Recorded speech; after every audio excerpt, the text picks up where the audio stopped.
From streets to screens, we make it real. More Ventures gives you the skill. Building others' ventures strong and true. Your success starts here with you. Hi, I'm Michelle Bayana Trillana, and I am the CEO and founder of More Ventures here in Bay Laguna. You've probably seen our previous episodes on our Building Others Ventures podcasting series. It's a series that we have prepared para sa lahat ng mga maliliit na negosyante dito sa Laguna at sana pagdating ng konting panahon hanggang buong Calabarzon. Ngayon, bakit kaya namin inumpisahan to? Ito ay isang idea ko. Idea ko kasi dayo ako dito sa Laguna. Hindi ako taga Laguna, taga Parañaque talaga ako. Nung una akong napunta dito at dito kami nanirahan para sa pamilya namin, isang bagay ang hirap na hirap ako. Yun ay hanapin lahat ng mga kailangan ko para maging maayos ang buhay ko, maayos ang buhay ng pamilya ko, mula sa maliliit na tindahan hanggang sa mga malalaking mga serbisyo na kailangan ko. So, yun ay nag-umpisa pa noong 2007. Nag-umpisa yun doon na para lang mahanap ko yung kailangan ko lumabas. Kailangan kong hanapin yung kailangan ko. Pupunta ako sa bawat kalsada na pwede kong puntahan. Yun ay nung marunong na ako magmaneho.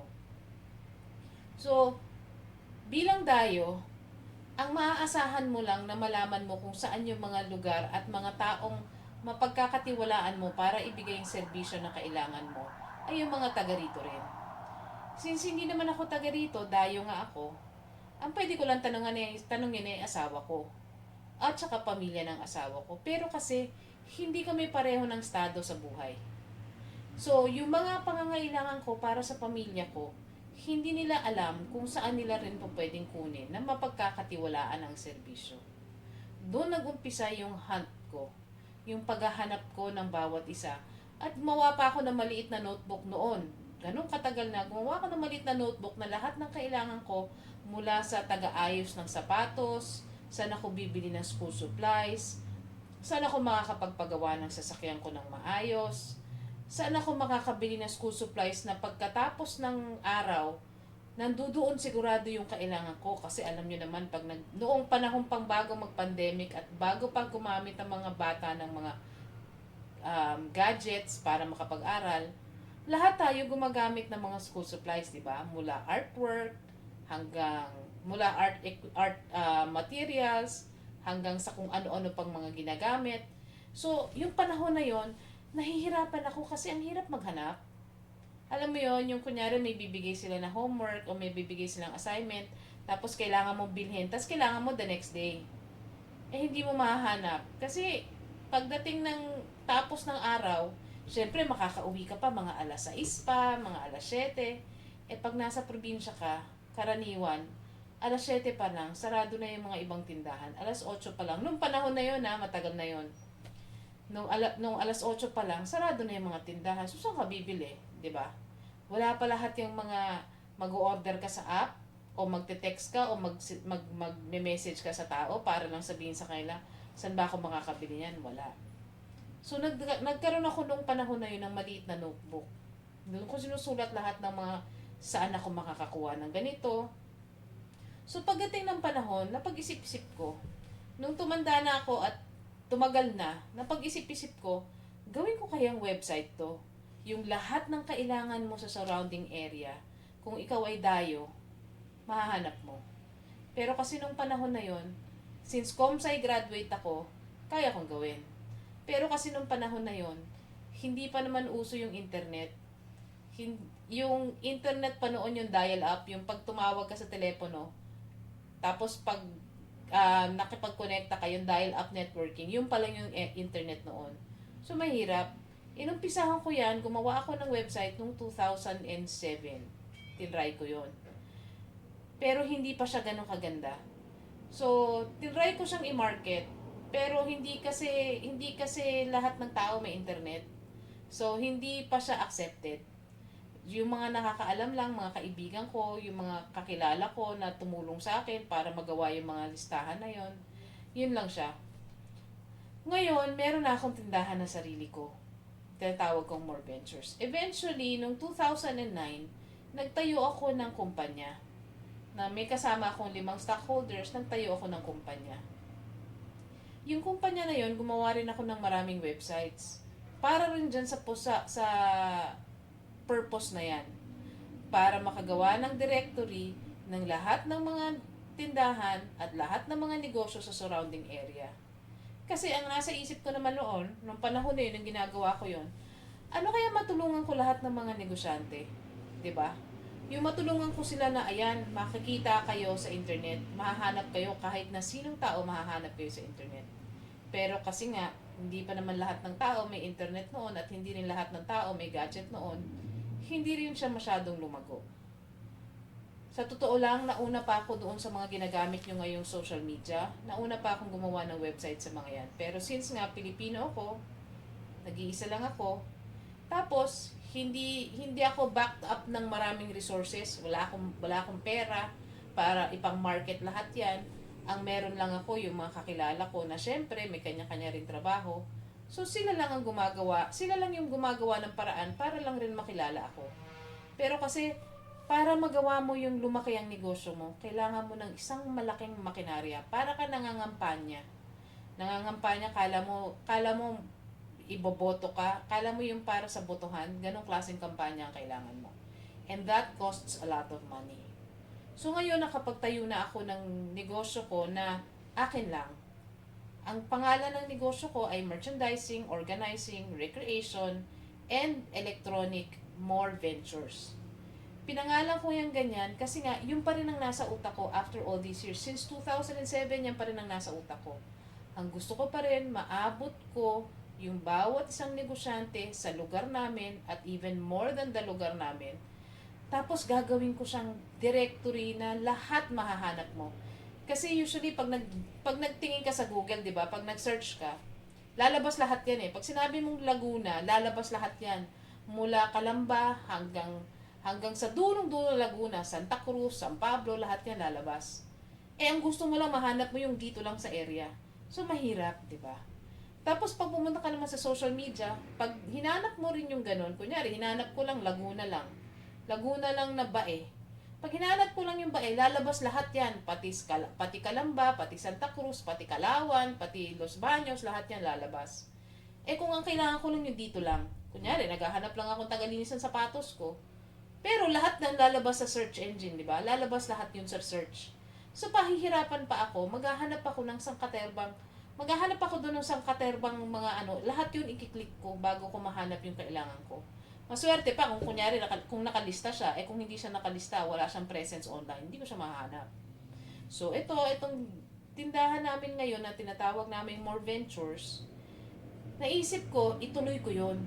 Ituloy ko yung plano ko noon pa, na gumawa tayo ng isang directory kung saan lahat ng tindahan na meron sa lahat ng tindahan, lahat ng stall, lahat ng negosyo sa bawat locality magawa natin. Tapos malagay natin lahat ng produkto nila doon para kahit sino naghahanap, alam nila kung saan nila hahanapin yung kailangan nila mula pamilya hanggang sa negosyo. So mula consumer hanggang business, mahahanap nila lahat ng kailangan nila. Hindi sila kailangan lumayo, pumunta pa sa kung saang lugar, magbabiyahe pa, dadagdag pa sa traffic, di ba? Kasi kung hahanapin mo, magbabiyahe ka pa, dadagdag ka pa sa traffic. Nung bata kasi ako, merong tinatawag na yellow pages. Doon mahahanap mo yon. Pero kasi, ngayong panahon na to, wala na masyadong gumagamit ng landline. Yung teleponong usually nagagamit nyo, hindi nyo na alam yon. Ang alam nyo ngayon, cellphone. So sabi ko sa sarili ko, yan ang problema. Kasi ang meron tayo noon, yung yellow pages, ang meron yan landline. Yung nakaka-afford lang ng landline, yun lang ang meron yan. Pero ngayon, marami nang may negosyong may cellphone.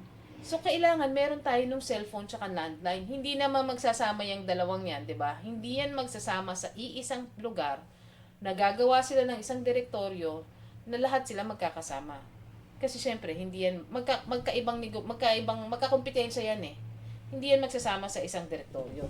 So, nasa sa atin na, tayong private sector, tayo na ang gagawa ng paraan yan. Pero kung titingnan ninyo, ang paraan na meron tayo, foreign, 'di ba? Sa ibang bansa tayo nagre-rely. Sa social media ng ibang bansa tayo nagre-rely. Hindi naman para gumawa ako ng bagong social media para lang sa Pilipino. Hindi naman 'yun. Ang gusto ko lang kasi, magkaroon tayo ng online presence na alam na sa atin lang. Hindi naman para sabihin natin na dapat ang gobyerno ang gumawa niyan sa atin. 'Di ba? Gagawin na naman natin yung excuse na 'yon. Dapat ang gobyerno ang gumagawa niyan sa atin. Hindi. Siguro ngayon, meron na akong tindahan, meron na akong presence, nararamdaman ko na rin yung nararamdaman ng mga ibang nangungupahan, yung ibang nangnenegosyo. Alam ko na kung ano yung pakiramdam na gusto ko makita nyo kami. Gusto ko mapuntahan nyo kami para makita nyo naman kung anong meron mabibigay namin produkto at serbisyo. Sa totoo lang, mahirap magnegosyo sa panahon na to. Ang competition ngayon, iba. Kasi may competition ka na from the internet eh. So kung dati may tindahan ka lang at ikaw nakakapagbigay ng mga produkto na yon, ngayon yung mga tao kayang bilhin yung tinitinda mo sa tindahan mo through the internet. Right? So ngayon, ang iniisip ko, paano kung bigyan natin ng direktoryo lahat ng produktong nasa buong Calabarzon hanggang buong Pilipinas na alam nila yung direktoryong yon, Pilipinas lang. Yun yung plano ko. Tinry namin ngayon, wag naman sana may sumama ang loob sa sasabihin ko, pero ito ang totoong nangyari. Tinry namin pumunta sa isang government office.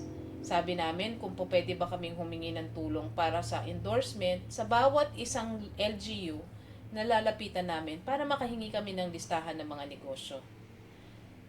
Ngayon, ang problema mo naman dyan, ang binabalik sa amin ay yung data privacy.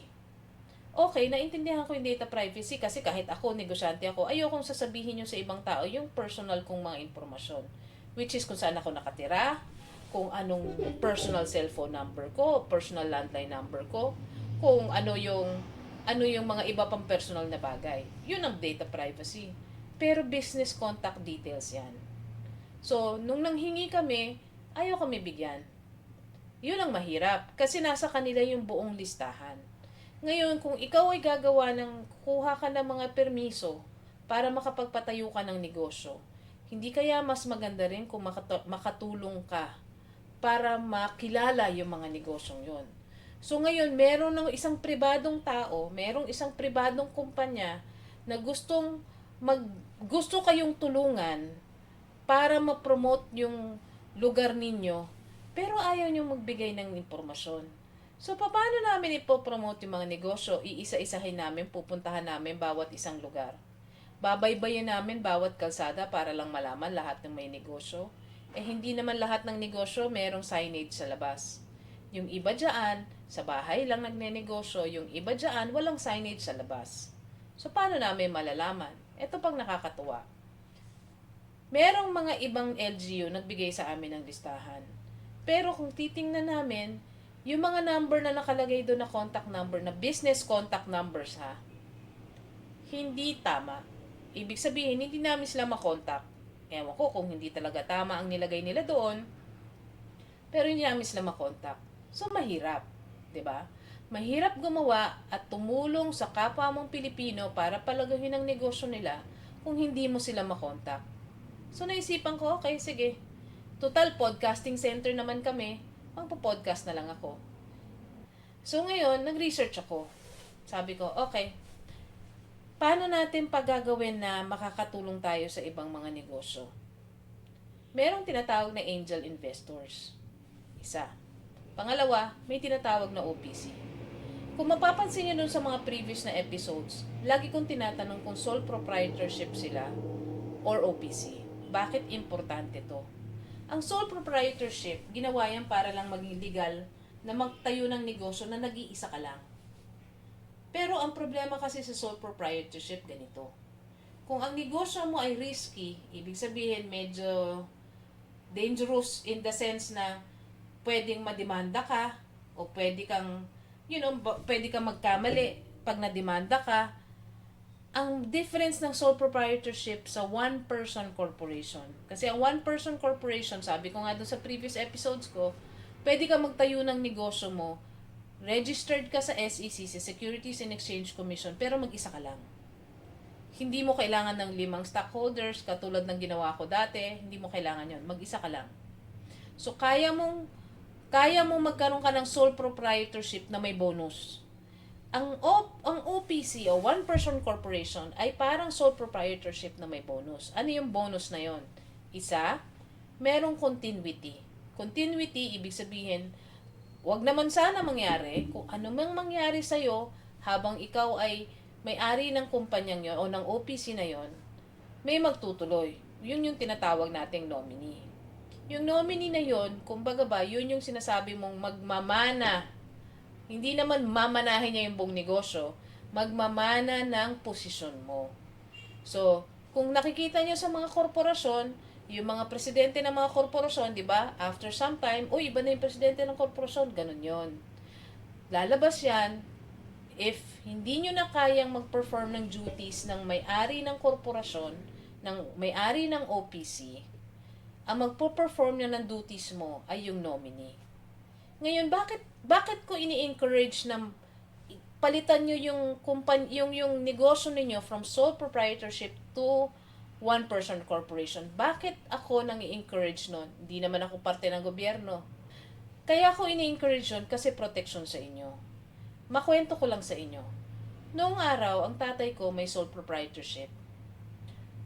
Ang tatay ko merong garahe at nagde-deliver kami ng iba't ibang produkto sa buong Pilipinas. Pero sole proprietorship yun.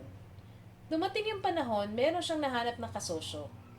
Yung kasosyo niya, binalasuba siya. Tapos, yung kliyente niya, na ini-expect na ang nangyari kasi doon, yung kliyente ng tatay ko ay taga-ibang bansa. So, may kailangan silang i-deliver sa kanya. Ngayon, yung kasosyo ng tatay ko, ang ginawa, nilihis yung delivery. So, in a sense, kumbaga ba kinarnap yung delivery, o hindi naman karnap kasi barko yun eh. So, ninakaw yung delivery, nilipat ng pagdi-deliveran. Para kumita, sila lang. Sila lang ang kumita. Kumbaga ba ninakaw niya yung delivery, sila lang ang kumita doon.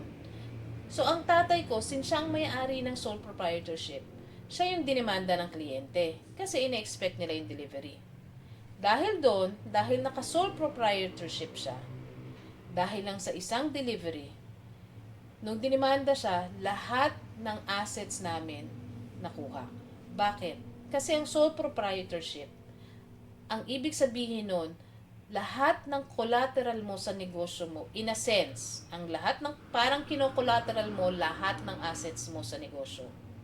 So, if someone wants to come after you, kunyari, hindi ka tumapat sa kontrata, o kaya meron kang negosyo, yung negosyo mo ay nakapag-cause ng aksidente or something like that, or kunyari, pagkain, tapos dinimanda ka kasi feeling nila nilason mo sila, o nalason sila sa pagkain mo, ganun. Pwede ka nilang idemanda. Pag dinimanda ka nila, tapos nanghingi sila ng damages, yung damages na yon, kung sole proprietorship ka, pwede nilang kunin ang bahay mo, pwede nilang kunin ang sasakyan mo, pwede nilang kunin ang lupain mo. Lahat ng assets mo, pwede nilang kunin. Kasi sole proprietorship ka. Ibig sabihin, ikaw lang may-ari nun, so lahat ng assets mo ay considered part of your business. In a sense, pero hindi talaga ganun. Hindi talagang part ng business mo lahat ng assets mo. Pero since sole proprietorship ka, pwede nilang habulin yun. Walang boundaries ang pwede nilang habulin in terms of damages pagdating sa ganun. Ngayon, anong pagkakaiba niyan sa one-person corporation? Pag one-person corporation ka, pag may nagdemanda sa'yo, ang pwede lang nila habulin ay yung assets ng korporasyon. So, pag kunyari, tinayo mo yung one-person corporation mo na ang puhunan mo, ang capital investment mo ay 100,000, kahit na milyonaryo ka pa, ang pwede lang habulin ng taong nagdidemanda sa'yo ay 100,000.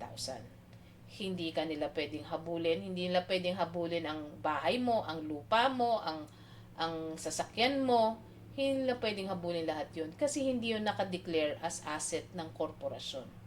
Yan ang diferensya ng one-person corporation sa sole proprietorship.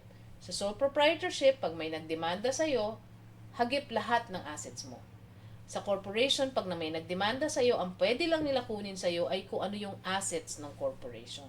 Other than that, wala na. So, protektado ang assets mo. Hindi ka mawawala ng bahay, hindi ka mawawala ng sasakyan, hindi ka mawawala ng pera sa bangko kung hindi nakapangalan yun sa pangalan ng korporasyon. So, yun ang difference. Pangalawa, may continuity. Yung sinabi ko nga kanina.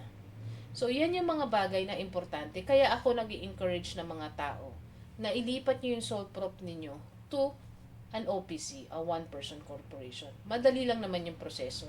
Kung kailangan nyo ng tulong, kasama yan sa serbisyong binibigay ng More Ventures. Kasama sa serbisyo ng More Ventures ang mag-assist ng startup assistance. So, kung gusto nyo ng assistance in business, we can give that to you.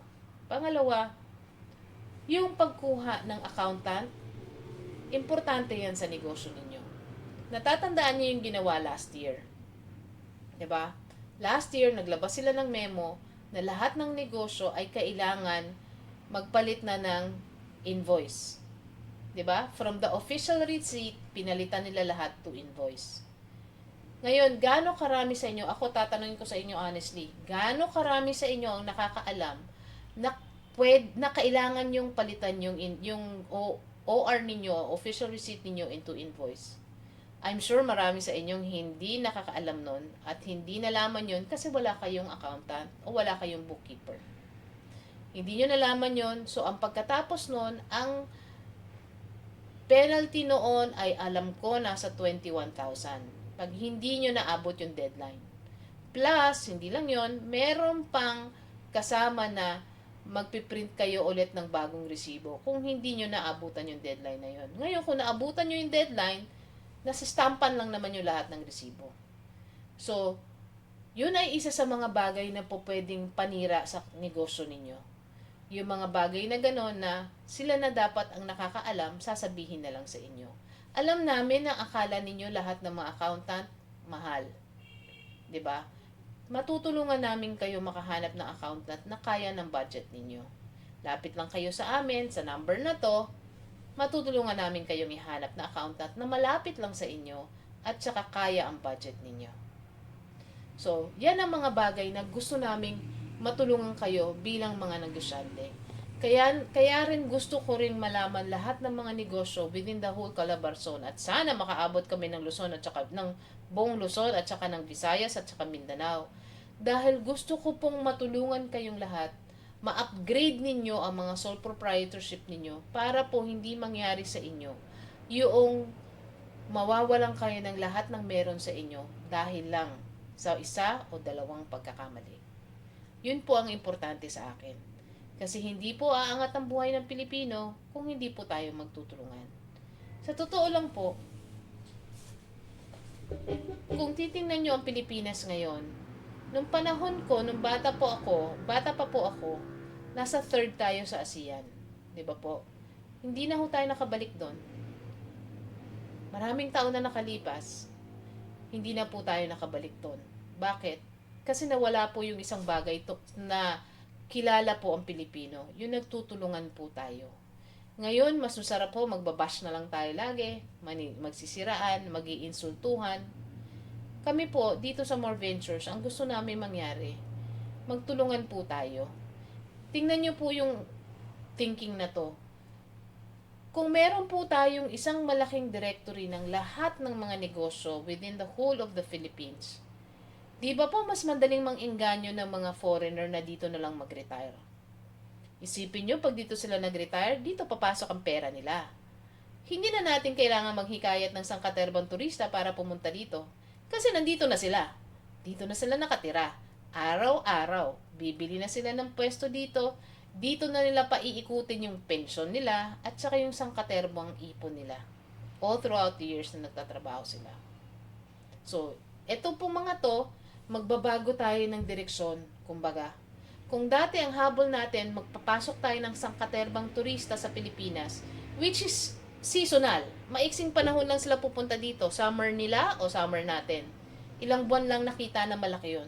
As compared doon sa papagandahin natin ang bansa natin para magmukha siyang kaaya-ayang gawing retirement place ng maraming foreigners. Di ba po ang ganda nun? Tayo yung puntahan nila. Ibig sabihin, gusto nila dito sa Pilipinas kasi alam nila, isa, matitipid nila yung pension nila at matitipid nila yung retirement. Yung retirement nila makakatipid sila. Pangalawa, alam nila na yung kailangan nila sa retirement ay mapupunan natin dito sa Pilipinas. Yung mga serbisyong kailangan nila, mapupunan natin. Pangatlo, papasok dito ang pera sa bansa natin. Pag pumasok ang pera sa atin dito, nang galing sa mga foreigners na magre-retire sa Pilipinas, malaki po ang kikitain ng mga Pilipino at mas marami pong negosyong matatayo ang mga Pilipino. Next topic natin, angel investors. Bakit po gusto ko rin yung directory na yon? Dahil po sa angel investors. Narinig nyo na po yung salitang venture capitalists. Yung venture capitalist po, sila po yung mga gustong tumulong at mag-invest sa mga malalaking korporasyon. Yun ay para ho dun sa mga intense capital based na ng mga negosyo. Pero sa mga maliliit pong negosyong to, meron po akong idea na gustong i-share sa inyo. Idea po na ewan ko kung meron na namang gagaya at makikikopya o makikinakaw. So, may idea po ako.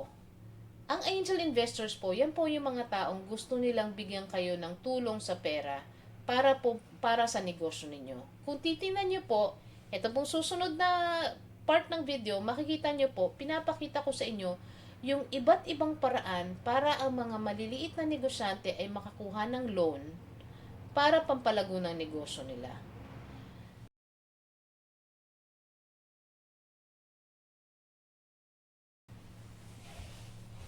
Ito pong mga loan na to, sa totoo lang, kung sasabihin ko po sa inyo, hindi po sanay ang Pilipino kumuha ng loan ng maraming papeles. Di ba po?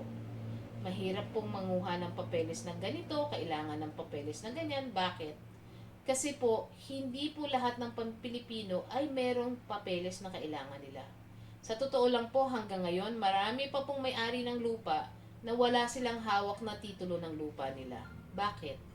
Hindi po sanay ang mga Pilipino manguha ng paperwork. So, ito po yung idea ko. Alam po natin na maraming tao na tumatanda na, nagiging senior citizen, eventually, nagre-retire na po sila. Pag nag-retire na sila, yung iba sa kanila may ipon, yung iba wala. Ngayon ho, ito ho yung idea ko na gusto kong sabihin sa inyong lahat. Lahat po ng negosyante, dito po sa Calabarzon, umpisahan ho natin sa Laguna.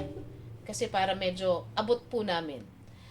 Lahat po ng negosyante dito po sa Calabarzon, di ba po kailangan nyo ng kailangan nyo ng dagdag na kapital para lumaki ang negosyo ninyo? Meron pong tinatawag na angel investors. Ang mga angel investors po, sila po yung tumutulong magbigay ng kapital. Pero may kapalit po yun, syempre.